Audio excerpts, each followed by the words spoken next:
Do you want to grow your skills? Do you want to enhance your career to the next level?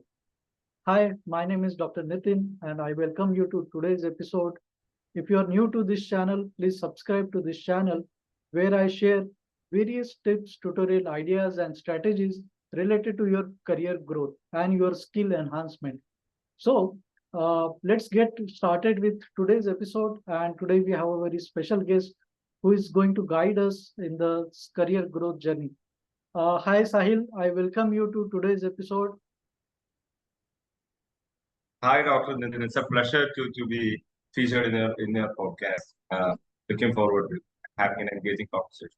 Yeah. So, first of all, Sahil, very thank you to you for giving your valuable time and coming here for guiding the students on their career path and their career growth opportunities. Sahil, let's start with your brief introduction. Can you tell us like what is your background about and what are you are doing currently? Yeah, so Nitin, thanks for the question. Talking about me, so I hail from the southern part of India, Kerala. I did my schooling here. I did my engineering in a normal government school in government college in Kerala called Government Model Engineering College. I did my electronics and communication engineering. Post which I did my MBA from the Indian Institute of Management in the 2-year program. And then I interned with this company called United Health Group, and post which I worked with Samsung for around a year and a half. And then I moved into the social sector, started something called Opengrad Foundation, which is India's first community-powered entrance coaching initiative. And it's a non-profit initiative. So for the past 1 year, I have been working with Opengrad Foundation. Okay. So, Sahil, I was going through your profile and I see that you were having this very much successful career, and now you have shifted to starting this your own community for career guidance and career growth. So, can you tell us like why did you switch to your journey and you started with this new project? Can you tell us what is that Definitely, inspired you? definitely. Yeah, definitely. Because obviously, I've been moving into the social sector, leaving a lucrative job. That too, with a dream company sort of Samsung. It's always a question that people do ask me, why did you move into the social sector? So there is a background to it. So during my time in engineering, in the year of 2018, Kerala was hit by one of the worst floods of the century. I mean, it was a huge deluge. And I have been volunteering with certain communities, and I was active with this community called IEEE, which is the world's largest technical professional organization. So me, along with a couple of the fellow volunteers with IEEE, we started a simple portal called KeralaRescue.in, where the people who are stuck in the floods could geotag themselves, and the disaster management team could rescue them. So this was a simple initiative which we started, but in 2 days, around 2,000 plus techies from across the globe, including companies like Google, Uber, etc., started contributing. And it became one of the biggest open source projects from Kerala. Around 55,000 lives were saved. And that was one testimonial of the fact that when the community is coming together, especially the skill community or the say, I might call it tier one community. People might disagree, but I would say people from the top companies, people from the top colleges, when they're collaborating, you can create something magical that can create a huge impact in the society. This was there in the back of my head, but during the time of MBA, obviously you'll be having hefty loans. Say, even I had a loan of around 18 lakh rupees, the education loan. So corporate career is the go-to option. But always this thing of doing something like community sort of initiative was always in the back of my head. During my time at IIM Indore, so IIM Indore is having a unique course called IPM, which is Integrated Program in Management. It's a 5-year integrated program which has been started by IIM Indore. It's been around 10, 12 years since the program has been started. And it's a very unique program, which is a blend of a 3-year BA Foundations in Management, uh, which so the students right after their school, they can join this program. The first 3 years, they'll be doing a BA program where they are given a huge exposure to the social sector, the corporate sector, a lot of unique courses like the drama, international relations, literature, culinary arts, etc. So, and then they move into the MBA. So my co-founder is an IPM graduate. So when he joined the IPM program in 2017, the coaching institutes out there were not having a great idea about how to navigate through IPM. And he created a for-profit edtech called Alpha, which was actually completely created by the students of IIM Indore who have cracked this entrance exam. And the results was like huge. I was seeing this, and then during my time at IIM Indore, I was also training around 10 students for the CAT program, and all 10 got into the top 10, 15 B schools of the country. Now, the only magic which I did was I was able to better relate to the candidate because I just cleared the entrance a year back or 2 years back. So I understood more than giving the students the right resources, it's very important to give them the right mentorship. And also people usually say everyone need that one adult or a one senior who always cheers for them, who always trust in their abilities. And I was able to be that one senior for a lot of people, and they have created a lot of magic. And that has created a huge impact in their lives as well. So then post corporate, we were working good job. I mean, very lucrative salaries. But say 1 year into corporate, one of the students whom we trained back in IIM Indore, she got into a top B school. She got into one of the best companies as a product manager with 32 lakhs of salary.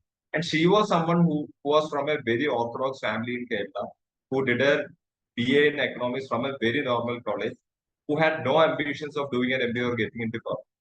So this has related to not just financial upliftment, but also social upliftment.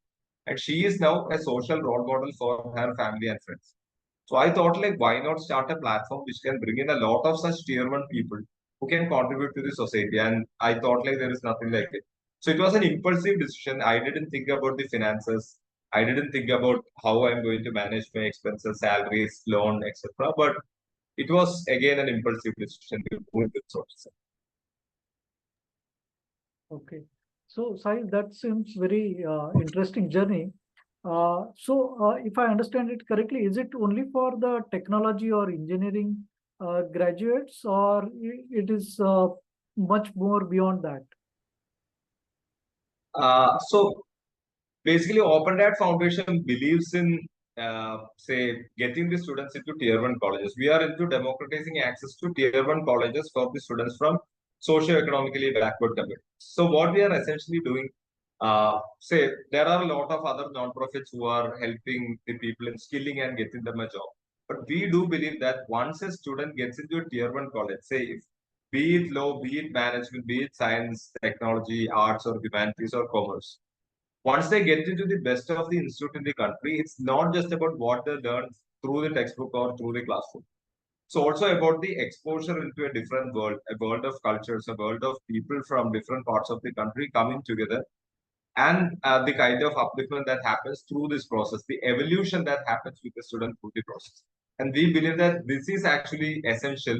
Not just the financial upliftment, but also the psychological upliftment is very important when it comes to a student. So we are into all sort of entrances. We are into the CUET, which gets the students into the central universities, into various courses like BA, BSc, BCom. We are into NCET for the recently introduced National Common Entrance Exam test for getting the students into the integrated B.Ed program, which has been recently introduced by the NEP, National New Education Policy. We are into the CAT. CAT is the only PG entrance which we are doing because we understand CAT. We have a lot of people from the IIM community and the top school community. We also have the IPMAT program, which I recently talked about, and the CLAT entrance examination, which is the law entrance exam.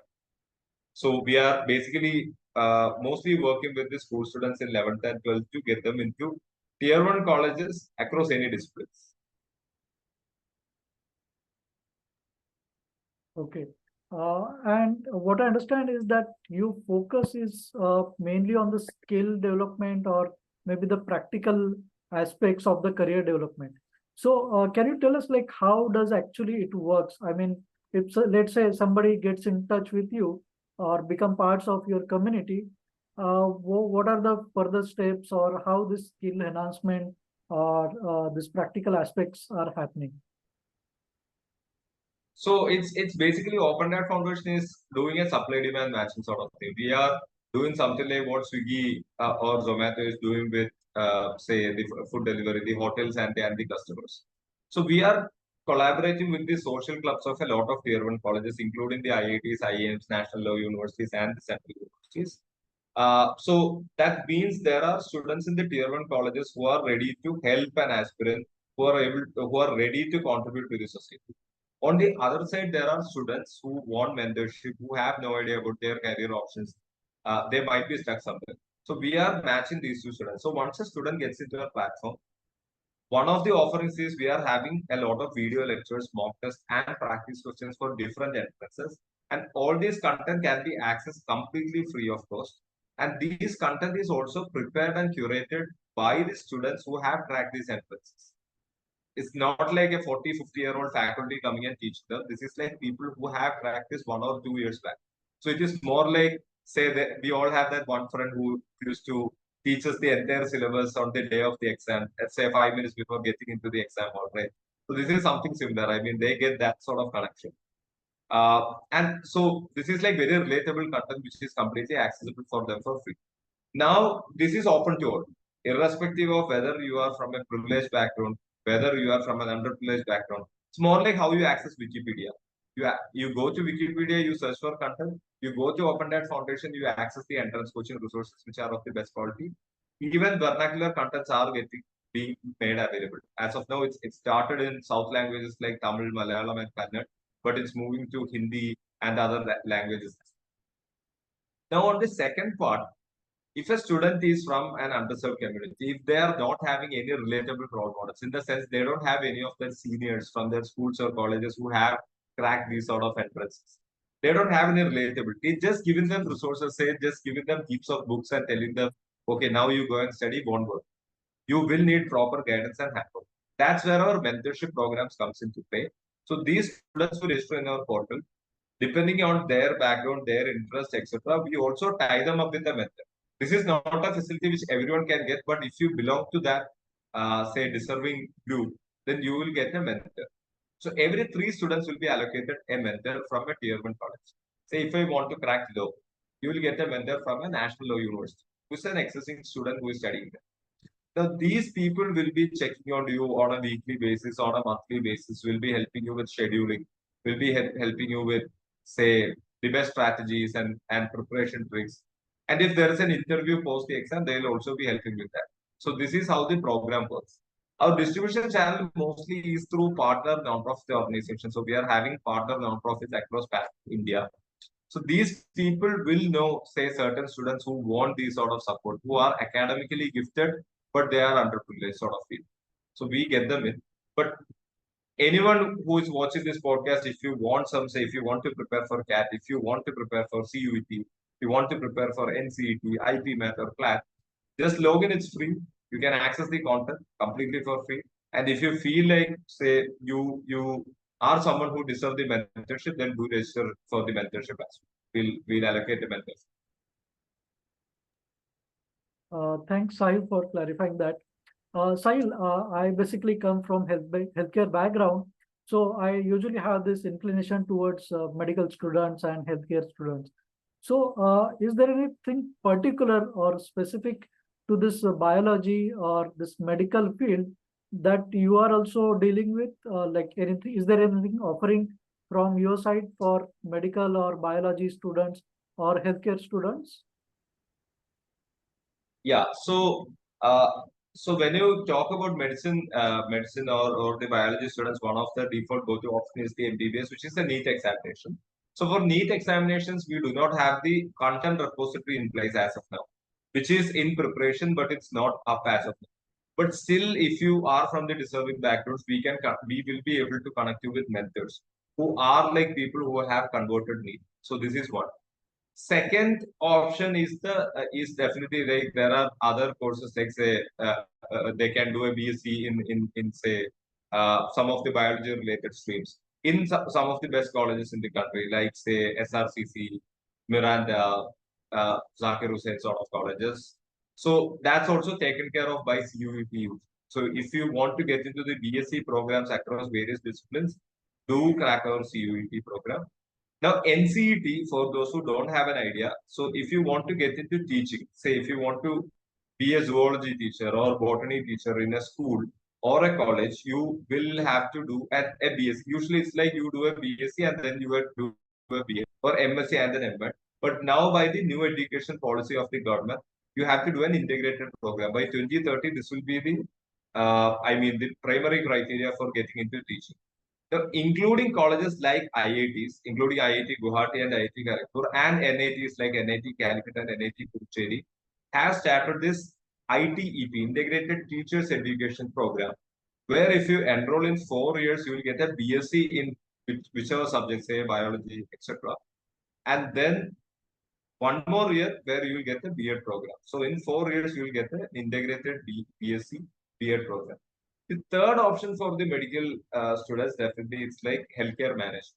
So this is also something which is looked up to by a lot of people who have done their PharmD, who have done their uh, MBBS, who have done their BDS, etc., who are asking a lot of queries about how to get into healthcare management. So in India, I would say there are limited options for healthcare management, to be honest, because if you want to do MBA, the default option is the general management program hosted by the IIMs.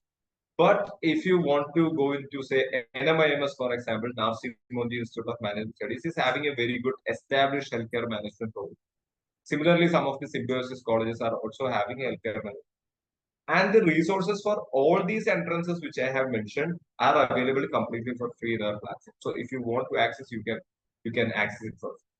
Yeah, so that's with regard to medical. As of now, definitely need in another 1 year, definitely the NEET aspirants can also expect complete free resources. Mainly because we believe that the entrance is as an industry, it's very exploited. A lot of monopoly players. See, government funded education is not able to bridge the entrance gap. Say, if a very bright student from a rural part of India, if they are going to government schools, they might be preparing them for the board examinations, but now we are in a situation where board exams can't do anything. It do matters, definitely it do matters, but you will have to crack an entrance examination to get into a group. And this is where there is a huge gap which is not being talked about, which is not being addressed, and that's the gap which we are trying to fill in the market. Sahil, that seems very interesting and very beneficial for somebody who is going to prepare for medical background or even any healthcare or any biology subjects.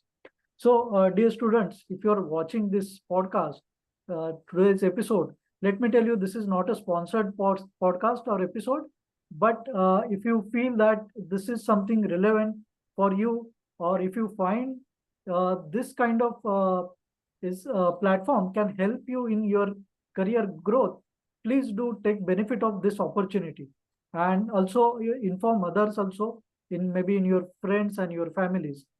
So Sahil, before we close this, I want to ask you, like, if somebody wants to get in touch with you or maybe get started with your community, how they can get started, or like, is there any website where they need to visit or any application, mobile application, or how they will get in touch with you?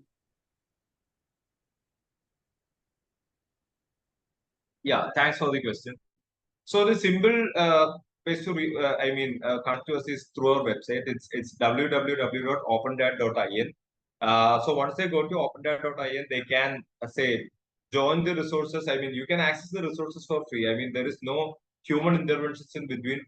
You can sign in using your Google account, Gmail account, XC, whatever, and you can access the content. And nobody is going to ask you a question. If you feel that you want a mentorship as well, then there's a separate form for applying for mentorship in the website where you can click and apply for the mentorship. So definitely that will be a waiting list sort of process. So definitely there will be a huge demand for the mentorship, and the number of mentors from government colleges will also be limited. But definitely it's a rolling basis. There will be waiting list for sure. But content you can access right from day one. Uh, Apart from that, you can say stay tuned to our updates in our LinkedIn page, Open Data Foundation, or Instagram. It's again at the rate of Open Data Foundation. So you can follow us and can know like if we are conducting any offline programs, meet up with mentors, etc. And all of this, as Dr. Nirna has rightly pointed out, this is a non-profit organization, and we do not charge anything for that. We are completely philanthropic capital run. So whatever you are accessing for free, it's been already paid for by someone out there in the philanthropy sector. Sahil, I must say that this is a really great initiative, and I am sure it's going to help many more students for their career growth. So, my dear students, if you are listening this podcast, please do share this podcast with your friends and family. And if you are somebody who find interesting, please get onboarded with this platform. I'll try to share the links in the comment section or description of this video also. And for more opportunities, I hope you will stay connected with this channel. Uh, Thank you, Sahil. Thank you for sharing this great initiative, and I wish you all the best. That's all for now. This is Dr. Nitin signing out. Bye bye. Thank you.